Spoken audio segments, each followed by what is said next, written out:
Good evening, students. And in the video paper literary forms chapter unit 4 drama and the topic comedy. Okay.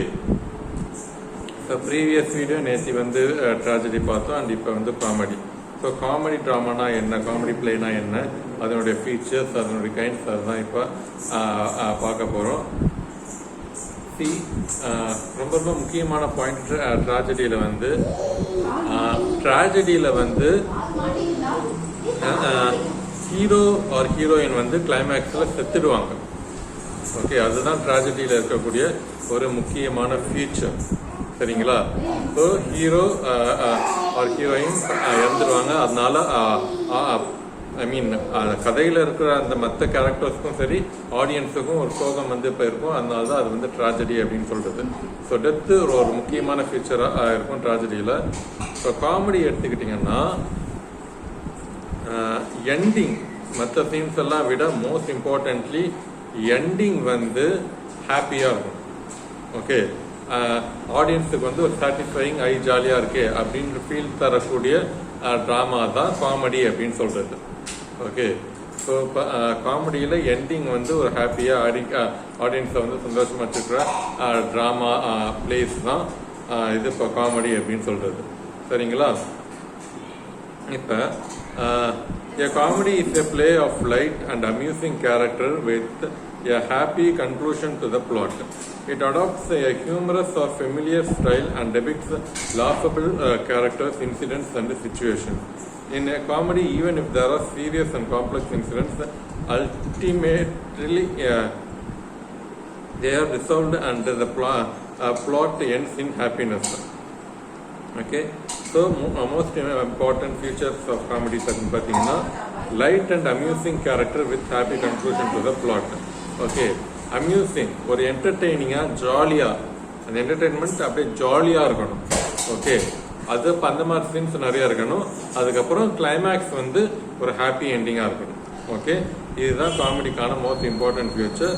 And நிறைய humorous and இப்போ laughable characters and incidents வந்து காமெடியில் வந்து இப்போ இருக்கணும். And அடுத்தது காமெடியில் வந்து சீரியஸான சீன்ஸ் இருக்கலாம், சோகமான சீன்ஸும் இருக்கலாம், பட் எண்டிங் வந்து இதுவாக இருக்கணும். ஓகே, அது இப்போ ஹாப்பியாக இருக்கணும். சரிங்களா? அண்ட் அடுத்தது light tragedy comedy also originated in Greece from festivals celebrating nature god Dionysus. Okay, so tragedy போலவே காமெடியும் கிரீக்லேருந்து தான் வந்திருக்கு, யூரோப்பில் தான். ஓகேங்களா? யூரோப்பை பொறுத்த வரைக்கும் காமெடியும் கிரீக்லேருந்து தான் வந்துச்சு. இந்த மாதிரி இப்போ லோக்கல் ஃபெஸ்டிவலில் வந்து செலிப்ரேட் பண்ணும்போது ட்ராமாஸ் வந்துச்சு. அந்த அப்படியே ட்ராஜடி காமெடி ரெண்டுமே ஸ்டேஜ் பண்ணிட்டு இருந்தாங்க. While tragedy dealt with person in high places, comedy deal with people of much less importance. So இது ரொம்ப ரொம்ப முக்கியம். அதாவது ட்ராஜடி பார்த்தீங்கன்னா ரொம்ப ரொம்ப பெரிய ஆளாக இருப்பாங்க, பெரிய கிங் அண்ட் இப்போ சமுதாயத்தில் முக்கியமான நபர், ஒரு பெரிய பணக்காரர், இதை மாதிரியான கேரக்டர்ஸை பேஸ் பண்ணி தான் ட்ராஜடி வந்து எழுதுவாங்க. அதனுடைய ஹீரோ, அந்த ப்ரொட்டாகனிஸ்ட், ட்ராஜடியோட ஹீரோ ப்ரொட்டாகனிஸ்ட் வந்து பெரிய ஆளாக இருப்பாங்க. சமுதாயத்தில் முக்கியமான பெரிய அந்தஸ்தில் இருக்கக்கூடிய பாலுங்களாக தான் ட்ராஜடியோடைய ஹீரோவாக இருப்பாங்க, ப்ரொட்டாகனிஸ்டாக இருப்பாங்க. பட் காமெடியில் பார்த்தீங்கன்னா ஒரு சாதாரண ஆள் அண்ட் ஹீரோயிசம்லாம் இருக்காத பயங்கரமாக திறமையெல்லாம் இப்போ வாய்ந்த நபரெல்லாம் இருக்க மாட்டாங்க. ஒரு சாதாரண ஆளாக தான் இப்போ இருப்பாங்க. அவனுக்கு வந்து இப்போ அவனுக்கு வந்து முட்டாள்தனம் இருக்கும், அண்ட் நல்ல குணமும் இருக்கும், கெட்ட குணமும் இருக்கும். அண்ட் ஒரு சாதாரண ஆளாக ஒரு ஹீரோயிசம், ஒரு இந்த கேரக்டர் அப்படியே அவனுக்கு இந்த அளவு திறமை இருக்கு, அவன் ரொம்ப புத்திசாலி அப்படின்னு சொல்லிக்கிற மாதிரிலாம் இருக்காது. சம்டைம் முட்டாளாக இருப்பான், அல்ல சாதாரணமாக ஆளாக இருப்பான். இவங்கள தான் ப்ரொட்டாகனிஸ்டாக வச்சு காமெடிஸ்லாம் அப்போ எழுதியிருப்பாங்க. ஓகே, இது ஒரு இம்பார்ட்டன்ட் பாயிண்ட். அண்ட் அதுக்கப்புறம் அது கிரீக்லேருந்து இங்கிலீஷ் வரைக்கும் இந்த பேட்டர்னில் தான் எழுதிட்டு இருக்காங்க. அண்ட் அடுத்தது அரிஸ்டோஃபேன், அவர் தான் நிறைய இப்போ கிரீக்கில் வந்து இப்போ நிறைய காமெடிஸ்லாம் இப்போ எழுதியிருக்காரு. அண்ட் அடுத்த point, the atmosphere of comedy is mirthful and light. Comedy moves us to laughter through humorous intrigues, strange situations and witty dialogue. Atmosphere of comedy is mirthful and light. அந்த அட்மாஸ்பியர், கதையை சொல்ற விதம், அந்த சூழ்நிலை, அது வந்து ஒரு மிஸ்ஃபுல் ஜாலியா அண்ட் லைட் ஹார்ட்டடா காமெடியா அப்படி இருக்கும். அது வடிவேலு தான் நிறைய படத்துல அடி வாங்குறாரு. பட் வடிவேலு வந்து படி வாங்கும் போது நாம வந்து சிரிக்கிறோம். அது ஓகே. அண்ட் இதே கத்தி படத்துல விஜய் அடி வாங்கும் போது, இல்ல பாட்ஷா படத்துல ரஜினியை அடி வாங்கும் போது அது ரொம்ப சீரியஸ் சீனா பாக்குது. அது என்னன்னா அந்த ஆக்டிங் பெர்ஃபார்மன்ஸ், அந்த கதையை சொல்ற விதம், அந்த பேக்ரவுண்ட் மியூசிக், இதை வச்சுதான் காமெடி வந்து உருவாகுது. ஓகே. ஸோ இப்போ ஹீரோ படி வாங்கும்போது சீரியஸாகவும், அண்ட் காமெடியன் அடி வாங்கும்போது ஆடியன்ஸ் வந்து ரெண்டு சுச்சுவேஷனுமே இப்போ ஒரு கேரக்டர் வந்து அடி வாங்குறது தான் அது. ஆனா இந்த சிச்சுவேஷன்ல வந்து மக்கள் வந்து அழுகுறாங்க, இந்த சிச்சுவேஷன்ல வந்து மக்கள் வந்து சிரிக்கிறாங்க. ஓகே. ஸோ என்னன்னா அந்த வடிவேலு அந்த காமெடி மாதிரி ஐயோ அப்ப அப்படின்னு அந்த பெர்ஃபார்மன்ஸ் வந்து பண்ணும்போது அந்த பேக்ரவுண்ட் மியூசிக் அண்ட் படிக்கிறவனும் சரி, அடி வாங்குறோம் அவனும் சரி, அந்த காமிக்கலா அந்த ஆக்டிங் பெர்ஃபார்மன்ஸ் அண்ட் எக்ஸ்பிரஷன்லாம் கொடுக்கும்போது அண்ட் ஆடியன்ஸுக்கு வந்து சிரிப்பு வருது. பட் ரொம்ப சீரியஸா எக்ஸ்பிரஷனோட அந்த அடிக்கிறவனும் சரி, அடி வாங்கணும் சரி, அண்ட் சீரியஸா ஆகும்போது என்ன சொல்றது, அந்த சீரியஸ்னஸ் வந்து வருது. ஓகே. ஸோ இது ஒரு முக்கியமான ஃபேக்டர், அந்த atmosphere and mirthful and light ஹார்ட்டடா அப்படியே கதையை வந்து சொல்லணும். அண்ட் அப்பதான் காமெடி வரும் அது. And then humorous intrigues, strange situation, witty dialogue. So witty situation and humorous incident and witty dialogue and சிச்சுவேஷனே ஒரு காமிக்கலான சிச்சுவேஷன், இதுதான் காமெடியை வந்து ஆடியன்ஸ் வந்து சிரிக்க வைக்கக்கூடிய ஒரு ஃபேக்டரா, ஆடியன்ஸ் சிரிக்க வைக்கக்கூடிய ஒரு முக்கியமான ஃபேக்டரா எது இருக்குதுன்னா இந்த விட்டி டயலாக். ஓகே. அந்த டயலாக்லேயே அப்படி காமெடியை வந்து கொண்டு வரணும். And strange situation, comic situation, அந்த சிச்சுவேஷனே அப்படி காமிக்கா அப்படி இது பண்ணணும் அது. Okay. And comedy shows common errors of life and ridicules man's follies and foibles. Comedy is usually allowed to convey its own moral, though it is sometimes stated at the end of the play by one of the characters. Okay. Comedy shows common errors of life. இதுதான் முக்கியமான point. நாம அடிக்கடி பண்ணிட்டு இருக்கிற அந்த mistakes இருக்கு இல்லையா, and அது காமெடி வந்து ப்ரொஜெக்ட் ஆகணும். சே ஃபார் எக்ஸாம்பிள், இப்போ நான் வந்து நம்ம எல்லாருமே அடிக்கடி மறந்துடுவோம், ஒரு முக்கியமான பேரை மறந்துடுவோம், அண்ட் இப்போ ஆளை வந்து மாற்றி சொல்லிடுவோம். அண்ட் இப்போ என்ன சொல்றது, ஏதோ ஒரு விஷயத்த வந்து மறந்துடும். இது வந்து ஒரு ஹியூமன் ஃபாலி, ஒரு மனுஷன் பண்ற அந்த தவறு. இது இப்போ என்ன சொல்றது, இது எல்லாருமே நம்ம எல்லாருமே இந்த ஆப்சன்மெண்டடா இருக்கிறது, மறக்கிறது வந்து பண்ணிட்டு தான் இருப்போம். அதை பார்த்து நமக்கு நாமே சிரிப்பு வரும். அடிச்சக்கு இதை போய் வந்துட்டேனே அப்படின்னு இருக்கும். இப்போ டிராமால இல்லை சினிமால அப்படி மறக்கிற கேரக்டர்ஸ் வந்து அப்படி பார்க்கும்போது அண்ட் உடனே நமக்கு வந்து சிரிப்பு வரும். ஓகே. ஸோ நாம அடிக்கடி பண்ணக்கூடிய தவறுகளை பேஸ் பண்ணி தான் இந்த காமெடி வந்து இப்போ இருக்கும், அப்படி இருக்கணும். அப்பதான் நல்ல காமெடியாகவும் அப்போ இருக்கும் அப்படின்னு தான் இங்க கொடுத்துருக்காங்க.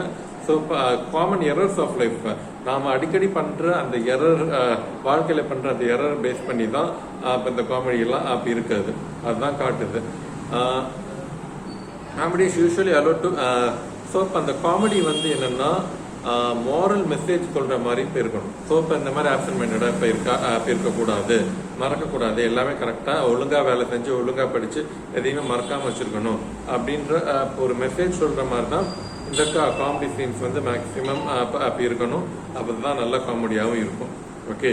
அண்ட் அடுத்த paragraph, comedy can be divided into 2 types, classical and romantic.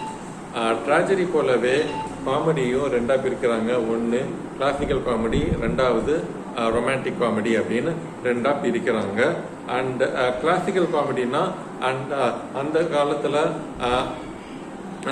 Latin comedy and Greek comedy இதெல்லாம் ஒரு பேட்டர்ன்ல எழுதியிருப்பாங்க. இந்த பேட்டர்னை பேஸ் பண்ணி அரிஸ்டாட்டிலும் ரூல்ஸ் அண்ட் ரெகுலேஷன்ஸ் எல்லாம், நல்ல காமெடி எப்படி இருக்கணும் அப்படின்னு ரூல்ஸ் அண்ட் ரெகுலேஷன்ஸ் எல்லாம் சொல்லியிருப்பாரு. அண்ட் இதுதான் கிளாசிக்கல் காமெடிஸ் அப்படின்னு சொல்றது. ஓகேங்களா. ஸோ கிளாசிக்கல் காமெடினா 3 units, unity of time, place and action கண்டிப்பா ஃபாலோ பண்ணியிருக்கணும். ஓகேங்களா. ஸோ இது காமெடி அப்படின்னு பார்த்தனால ட்ராமா ஆரம்பிச்சதுலேருந்து கடைசி வரைக்கும் காமெடி சீன்ஸ் மட்டுமே தான் இருக்கணும், எந்த ஒரு சீரியஸ் சீன்ஸும் இருக்கக்கூடாது அப்படின்னு அரிஸ்டாட்டில் வந்து சொல்லியிருப்பாரு. இந்த பேட்டர்னில் தான் நிறைய கிரீக் அண்ட் லாட்டின் ட்ராமாஸும் இப்போ எழுதியிருப்பாங்க. ஓகேங்களா.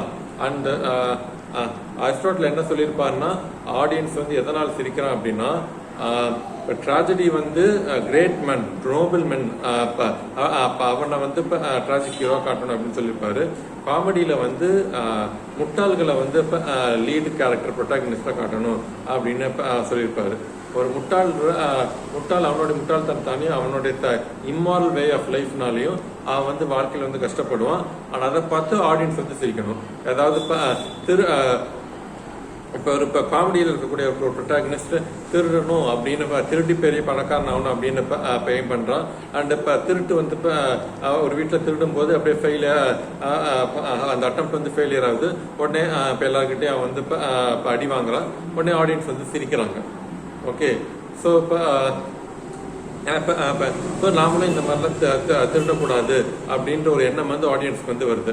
அதாவது அந்த ப்ரொட்டாகனிஸ்ட் வந்து தப்பு செஞ்சு அதனால கஷ்டப்படுறோம். அண்ட் அதை பார்த்து திருப்பி வரணும். இது இப்படிதான் காமெடி வந்து இப்போ எழுதணும். வந்து ஆடியன்ஸ் வந்து அந்த ட்ராமா வந்து பார்த்துட்டு இப்போ அந்த பிளேயை பார்த்துட்டு வெளில வரும்போது ஓஹோ இந்த மாதிரி தப்பு நாம் பண்ணக்கூடாது அப்படின்ற ஒரு எண்ணம் வந்து ஆடியன்ஸ்க்கு வந்து ஏற்படணும். அதுதான் நல்ல காமெடி அப்படின்னு அரிஸ்டாட்டில் சொல்லியிருப்பாரு. இந்த ரூல்ஸ் அண்ட் ரெகுலேஷன்ஸ் எல்லாம் ஃபாலோ பண்ணி கிரீக் அண்ட் லாட்டின் ட்ராமாஸ்லாம் லாட்டின் காமெடிஸ்லாம் எழுதியிருப்பாங்க. இதுதான் கிளாசிக்கல் காமெடி அப்படின்னு இப்போ சொல்றது. ஓகே. அண்ட் இதை வந்து இங்கிலீஷ்ல வந்து பார்த்தீங்கன்னா பென் ஜான்சன் வந்து கிளாசிக்கல் காமெடிலாம் இப்போ எழுதியிருக்காரு. அண்ட் அவருடைய பிளேயெல்லாம் அவர் எழுதின காமெடிஸ் எல்லாம் காமெடி ஆஃப் ஹியூமர்ஸ் அப்படின்னு சொல்றாங்க இது. ஓகே. ஸோ காமெடி ஆஃப் ஹியூமர்ஸ்ன்னு ஏன் பென் ஜான்சன் எழுதின பிளேஸை பற்றி சொல்றாங்க அப்படின்னா, அவரு எப்படி காமெடி எழுதியிருப்பாருன்னா, அவரும் அரிஸ்டாட்டில் ஃபாலோ பண்ண அந்த ரூல்ஸ் அண்ட் ரெகுலேஷன்ஸ் எல்லாம் கரெக்டாக ஃபாலோ பண்ணி இப்போ எழுதியிருப்பாரு. பட் காமெடி ஆஃப் ஹியூமர்னு ஏன் சொல்றாங்கன்னா, 4 ஹியூமர் வந்து மனுஷ உடம்புல இருக்கு. அண்ட் இப்போ அதில் ஏதோ ஒரு ஃப்ளூயிட் வந்து 4 ஹியூமர்னா ஃப்ளூயிட். ஓகே. அண்ட் அப்போ அந்த ஃப்ளூயிட் வந்து ஒரு பர்டிகுலர் ஃப்ளூயிட் வந்து அதிகமாக இருந்துச்சு அப்படின்னா அவனுக்கு அந்த டெம்பரமெண்ட் வந்து அதிகமாக இருக்கும். ஓகே. இப்போ ஒரு மனுஷனுக்கு வந்து சளி, ஓகே, ஃப்ளம்னா சளி. அண்ட் இப்போ அந்த சளி வந்து இப்போ ஒரு மனுஷனுக்கு வந்து இப்போ அதிகமாக இருந்துச்சு அப்படின்னா அவனுக்கு வந்து இப்போ அவன் வந்து சோம்பேறியா இருப்பான். ஓகே. அப்படிதான் அந்த காலத்து தியரி ஆஃப் பர்சனாலிட்டிஸ் வந்து இப்போ சொல்லுது. பட் இந்த காலத்தில் இதெல்லாம் இப்போ நம்புறது இல்லை. But Shakespeare and Ben Jonson வாழ்ந்த காலகட்டத்தில் இப்படி தான் நம்புறாங்க. ஒரு மனுஷனுக்கு வந்து கேரக்டர் எதனால் இப்போ எப்படி டிசைட் ஆகுது அப்படின்னா, உடம்புல வந்து ஏதோ ஒரு ஃப்ளூயிட் வந்து அதிகமாக இருக்கு அப்படின்ற அப்போ அந்த ஃப்ளூயிட் அதிகமாக இருந்துச்சுன்னா அந்த டெம்பரமெண்ட்டை வந்து இப்போ அந்த ஒரு கேரக்டர் வந்து இப்போ காட்டுவான். இப்போ ஒரு மனுஷனுக்கு சளி அதிகமாக இருந்துச்சுன்னா வந்து சோம்பேறியா இருப்பான். ஒரு மனுஷனுக்கு ரத்தம் அதிகமாக இருந்துச்சுன்னா இப்போ இது இப்போ நல்ல சுறுசுறுப்பா இருப்பான். ஒரு மனுஷனுக்கு வந்து இப்போ பிளட்டை விட தண்ணி அதிகமாக இருந்துச்சுன்னா அப்போ வந்து இப்போ அதிகமாக கோவப்படுவான். இந்த மாதிரி இந்த மாதிரி எந்த ஃப்ளூயிட் ஒரு மனுஷனுக்கு உடம்புல அதிகமாக இருக்கோ அந்த ரிலேட்டடான டெம்பரமெண்ட் அந்த கேரக்டர் வந்து இப்போ காமிப்பான் அப்படின்னு அந்த காலத்தில் நம்பினாங்க. ஸோ இப்போ இந்த தியரி ஆஃப் பர்சனாலிட்டியையும் அண்ட் இப்போ அரிஸ்டாட்டிலோடைய ரூல்ஸ் அண்ட் ரெகுலேஷன்ஸையும் அப்ளை பண்ணி பென் ஜான்சன் இப்போ எழுதியிருப்பாரு. ஓகே. இப்போ வந்து இப்போ அல்கெமிஸ்ட் அப்போ எடுத்துக்கிட்டிங்கன்னா இப்போ சட்டில் அந்த கேரக்டர் வந்து பார்த்தீங்கன்னா இப்போ சோம்பேறியா இப்போ இருப்பான். அது அவன் தான் ப்ரொட்டாகனிஸ்டும் கூட. ஓகேங்களா. ஸோ அவன் வந்து அப்படியே இப்போ இது சோம்பேறியா இருப்பான். அதனால கஷ்டப்படுவான். அண்ட் இப்போ அவன் நிறைய படி வாங்குவான். And what is it. So இந்த ஒரு கேரக்டர் வந்து எக்ஸ்பிரஸ் ஆகுறதுனால அது ஒரு ஹியூமர். ஓகே. அது ஒரு கேரக்டர். ஓகேங்களா. அந்த கேரக்டர் அதிகமாக தெரியுது. அண்ட் அதனால கஷ்டப்படுறாங்க. ஆடியன்ஸும் நல்லா தெரிவிக்கிறாங்க. ஸோ பென் ஜான்சன் எழுதுன பிளேவெல்லாம் கிளாசிக்கல் காமெடி ஆஃப் ஹியூமர்ஸ் அப்படின்னு சொல்றாங்க. ஓகேங்களா. அண்ட் இப்போ என்ன சொல்றது, லில்லி, கிரீன் இவங்கெல்லாம் இந்த யூனிவர்சிட்டி விட்ஸும் நல்ல காமெடிஸ், கிளாசிக்கல் காமெடிஸும் இப்போ எழுதியிருக்காங்க. அண்ட் அடுத்தது பார்த்தீங்கன்னா த காமெடி ஆஃப் மேனர்ஸ் அப்படின்னு இன்னொரு காமெடி இருக்கு. காமெடி ஆஃப் மேனர்ஸ் வந்து ரெஸ்டோரேஷன் ஏஜ்ல வந்து இப்போ அதிகமாக எழுதிருக்கும். ரெஸ்டோரேஷன் ஏஜ்னா நியோ கிளாசிக்கல் ஏஜ் தான். நியோ கிளாசிக்கல் ஏஜ்ல வந்து பாத்தீங்கன்னா இது upper middle class people and rich people இவங்களை எல்லாம் கிண்டல் பண்ணி சட்டரைஸ் பண்ணி நிறைய பிளேஸ் எல்லாம் எழுதியிருப்பாங்க. ஓகே, ஸோ இப்போ அவங்க அந்த காலகட்டத்தில் அந்த ரெஸ்டோரேஷன் காலகட்டத்தில் இது ரெஸ்டோரேஷன் காலகட்டத்தில் மக்கள்லாம் இம்மாரல் வே ஆஃப் லைஃப் தான் வாழ்ந்துருந்தாங்க. ஓகே, யாரும் நீதி நேர்மை ஹானஸ்டாலாம் வாழாம ஜஸ்ட் அவங்களோட பணக்காரத்தனத்தை ஷோ ஆஃப் பண்ணிட்டு பந்தா பண்ணிட்டு நிறைய பேர் வாழ்ந்துருப்பாங்க. ஓகே, இவங்களை எல்லாம் கிண்டல் பண்ணி சட்டரைஸ் பண்ணி நிறைய காமெடிஸ் வந்து எழுதியிருப்பாங்க. அண்ட் இதுக்கு பேர் தான் காமெடி ஆஃப் மேனர்ஸ் அப்படின்னு சொல்றாங்க. ஓகே, அண்ட் அடுத்தது பாத்தீங்கன்னா தோழி கிப்பர் வந்து இப்ப சென்டிமெண்டல் காமெடிஸ் அப்படின்னு அவர் எழுதியிருப்பாரு. ஸோ இப்ப சென்டிமெண்டல் காமெடிஸ் வந்து பாத்தீங்கன்னா சென்டிமெண்டல் எமோஷனல் சீன்ஸ் வந்து நிறைய இருக்கும். அது but at same time happy ending, ஒரு சந்தோஷமான முடிவு வந்து இருக்கும். ஓகே, அதுதான் சென்டிமெண்டல் காமெடிஸ் அப்படின்னு சொல்றது. அண்ட் அடுத்தது பாத்தீங்கன்னா ஆன்டி சென்டிமெண்டல் காமெடிஸ். இதை வந்து ஷெரிடன் அண்ட் கோல்ட்ஸ்மித் எல்லாம் நிறைய பேர் எழுதியிருக்காங்க. ஆன்டி சென்டிமெண்டல் காமெடிஸ்னா ஃபுல் அண்ட் ஃபுல் சிரிப்பு தான் இருக்கும். சென்டிமெண்ட் சீன்ஸ் சீரியஸ் சீன்ஸ் கொஞ்சம் கூட இருக்கவே இருக்காது. ஆரம்பத்துல இருந்து கடைசி வரைக்கும் சிரிப்பை மட்டுமே வரக்கூடிய ஒரு டிராமாஸா இருக்கும். இவங்க வந்து மாரல் மெசேஜுக்கும் ஃபோக்கஸ் பண்ண மாட்டாங்க. ஆரம்பத்திலிருந்து கடைசி வரைக்கும் சிரிப்பு மட்டுமே ஃபோக்கஸ் பண்ணியிருப்பாங்க. இதுதான் ஆன்டி சென்டிமெண்டல் காமெடிஸ் அப்படின்னு சொல்றது. ஓகேங்களா? அண்ட் அடுத்த டாபிக் மற்றதெல்லாம் இங்கிலீஷ் லிட்ரேச்சர்ல இருக்கக்கூடிய கிரேட்டஸ்ட் இது காமெடிஸ் அது மட்டும் தான் கொடுத்துருப்பாங்க. இருந்தாலும் ஃபாஸ்டா ரீட் பண்ணி அப்படியே ஒரு ஷார்ட் டிஸ்கஷன் மாதிரி பண்ணிடலாம். The language and atmosphere of English comedy remained fairly remote from those of ordinary life until 1960s when T.W. Robertson's play Cast appeared. So, என்னன்னா காமெடிஸ்ல வந்து அவங்க சிச்சுவேஷனா இருக்கட்டும் அல்லது லாங்குவேஜா இருக்கட்டும், இதெல்லாம் சாதாரண பேச்சு வழக்கில் இருக்கக்கூடிய லாங்குவேஜ் அந்த ஸ்லாங்கை வந்து காமெடிஸ் இங்கிலீஷ் காமெடிஸ்ல வந்து யாருமே இப்போ யூஸ் பண்ணிருக்க மாட்டாங்க. கதை இப்பவும் பாத்தீங்கன்னா ஆர்டிபிஷியலா தான் இப்ப இருக்கும். அது ஒரு ரியலிஸ்டிக் காமெடி வந்து யாருமே இப்போ எழுதிருக்க மாட்டாங்க. 1860s இருந்து தான் அண்ட் T.W. ராபர்ட்சன் அவர் இப்போ கேஸ்ட் அப்படின்ற பிளே எழுதிருப்பாரு. அதுதான் ஒரு ரியலிஸ்டிக் காமெடி வந்து எழுதிருப்பாரு. அவங்க கிட்டே இருந்தா realistic comedy, realistic dialogues, realistic situations எல்லாம் இங்கிலீஷ் லிட்ரேச்சர்ல வந்து வர ஆரம்பிச்சுது. ஓகேங்களா? அண்ட் தென் அவர்கிட்ட இருந்து பெர்னார்ட் ஷா, கேல்ஸ்வர்த்தி இவங்கெல்லாம் டே டு டே லைஃப்ல யூஸ் பண்ற அந்த டயலாக் யூஸ் பண்ணி அந்த சமுதாய பிரச்சனைகள்லாம் பேஸ் பண்ணி நிறைய காமெடிஸ் எல்லாம் அப்ப எழுதியிருக்காங்க. அண்ட் பெர்னார்ட் ஷா, கேல்ஸ்வர்த்தி இவங்க 2 பேர் மட்டும் இல்லை, இன்னொரு முக்கியமானவங்க பாத்தீங்கன்னா ஆஸ்கர் வைல்டு. ஓகே, ஸோ இப்போ ஆஸ்கர் வைல்டோட the Importance of Being Earnest Lady Windermere's Fan, இது எல்லாமே நல்ல காமெடி டைலாக்ஸ் எல்லாம் இருக்கு. அண்ட் காமிக் சிச்சுவேஷன்ஸும் நிறைய இருக்காது.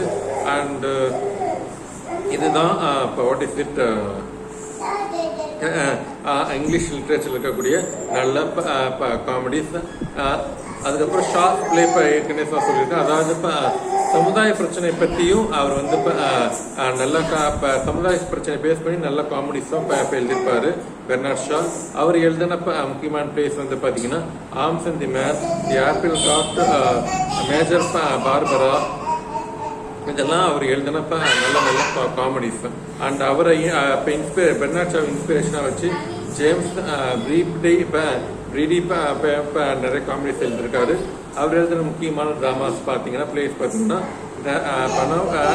அனட்டோமிஸ்ட் அண்ட் மிஸ்டர் கோல்ட்ஃப்ரை. ஓகே, ஸோ அது அடுத்த பேராகிராஃப் வந்து என்ன கொடுத்தோம்னா the latter half of the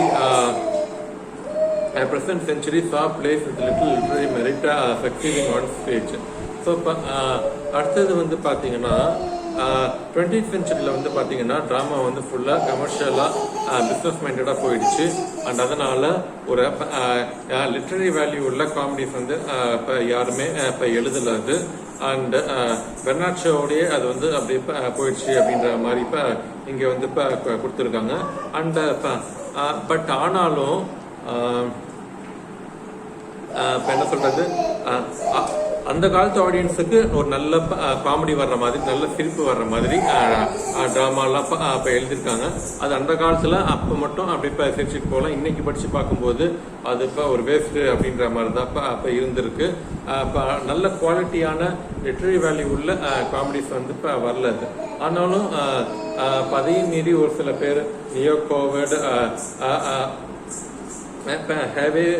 hey fever, the happy breed, இதெல்லாம் நல்ல நல்ல காமெடிஸ். ஜேவி பிரீஸ்லி அவர் எழுதின Time and Conway, Johnson Over Jordan, இதெல்லாம் இதுவும் நல்ல காமெடிஸ் தான் இப்போ இருந்திருக்கு. அண்ட் டெரன்ஸ் ராட்டிகன், வில்சன் பாய், ஸோ இப்போ இதுவும் இப்போ நல்ல காமெடிஸ். ஓவரால் நல்ல டைலாக்கும் இப்போ மாரல் தீமும் வச்சுருந்தாங்கன்னா அது நல்ல காமெடி.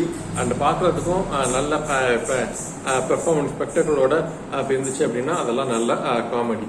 ஓகேங்களா? So that's all about the topic comedy. அடுத்த டாபிக் வந்து இப்போ ட்ராஜி காமெடி. அதை இப்போ நெக்ஸ்ட் வீடியோவில் பார்க்கலாம். தேங்க்யூ.